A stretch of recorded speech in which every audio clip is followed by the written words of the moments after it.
د تخار ولایت په مرکز طالقان ښار کې د شیران خراسان په نوم د آزادو سیالیو سپورټي کلب پرانیستل.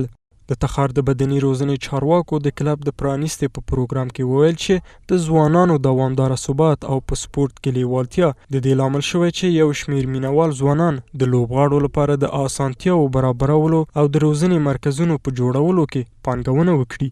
د دوی پر وینا د شیران خراسان د آزادو سیالیو کلب د پرمختللو روزنیزو اسانتیاو سره سمبال دی او هغه کسان چې لیوالتیا لري هلته تمرین کولی شي.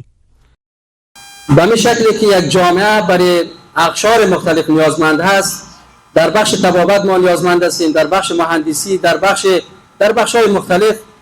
به همین ترتیب ما جامعه ما هم نیازمند است که ما در رشته ورزشی هم قهرمانایی داشته باشیم که به نمایندگی از کشور ما بروند در رقابت‌های بین‌المللی اشتراک بکنند، باعث کسب افتخار هم برای خانواده خود شوند هم برای کشور عزیز ما افغانستان شوند. دین نبوغ اسلام و شریعت اسلامی برای صحت و سلامتی بدن و برای قوت و نیروی بیشتری انسانها را تشویق به تمرینات مناسب نموده است که باید با گذشتاندن تمرینات مختلفی بتوانند جسم قوی سلامت زیبا در بدنشان داشته باشند. په ورته وخت کې د شیران خراسان کلب چارواکي د دې روزنیز مرکز د جوړولو لپاره د 300,000 افغانیو پانګونه په اړه خبرې کوي او ټینګار کوي چې د ځوانانو لپاره د روزنیز مرکز پرانیستل د یو روغتیایي مرکز سره برابره ده او هغه ځوانان چې په سپورت کې بوخت دي له نشه‌یي توکي، رواني او جسمي ناروغیو به لرې پاتې شي.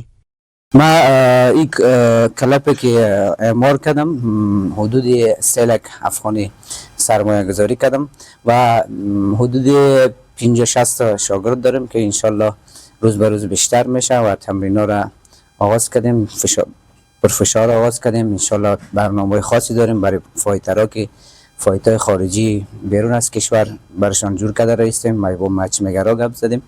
انشالله هدفمون خدمت برای ورزش است و فایتر قهرمانا را انشالله به زودی میبریم کشورهای دیگه برای پرچمداری کنن برای افغانستان. پیام ما همین است، ورزش سلامتی میاره، بیاین ورزش کنیم و همیشه صحتمند باشیم.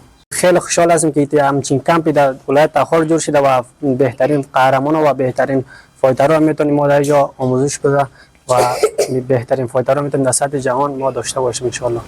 پیام ما این است که با جوانا و قهرمانان عزیز ورزش کنن دیگه، بتونیم که ما کمربندای سازمانی مثل UFC و کمربندای خیلی سازمانای بالا رو بتونیم در ولایت تخار و کشور افغانستان رو بتونیم بیاریم.